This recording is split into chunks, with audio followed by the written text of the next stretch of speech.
Yes, we're rolling. Hello, Rick Fair, PGA Professional here with incoming PGA Professional Curtis Billette, and we're going heading out for a playing lesson today. Yes, sir. All right, so awesome. So the driver is the strength of your game. So It is I know indeed. I know you're gonna rip it out there 300 plus, but we're gonna cover a few different areas out there today. Yeah, so absolutely. Look forward to doing it. Absolutely. Thank you very much, Rick. Welcome. So let's talk about the first tee shot itself. Like, what do we see as in this hole and aim point, kind of what we're looking for, what we're trying to do? Right on, yeah. So this hole here, par 5, which we're back here at 609 yards on a chilly northwest day. This here we have sort of the blind, right, driving area, so we're carrying up over all this fescue and everything.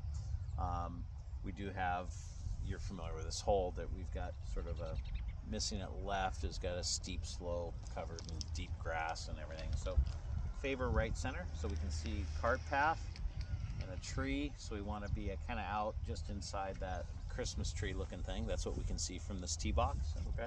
Yeah, turn it loose, that'll give you plenty of space to hit your shot. Yeah, I like that.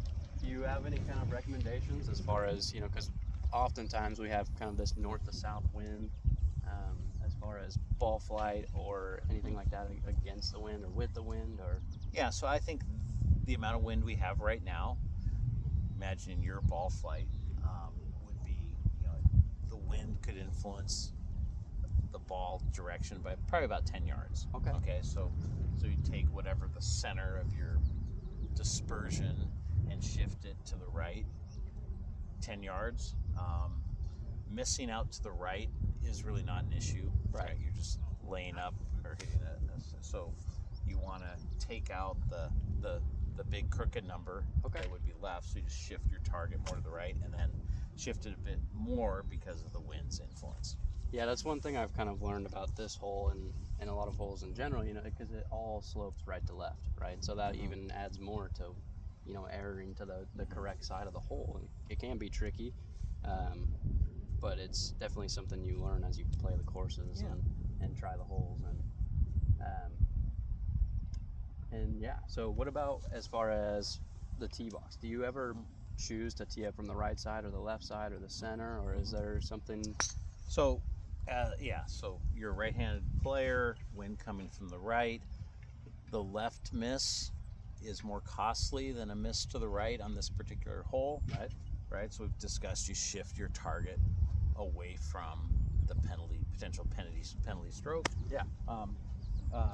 Most golfers do better teeing it up on the left side. So if on the left side, it sort of orients us to aim away from the trouble, right? And then from a mindset standpoint, it's like these are all factors that you consider to eventually set up and aim somewhere. Sure. Right?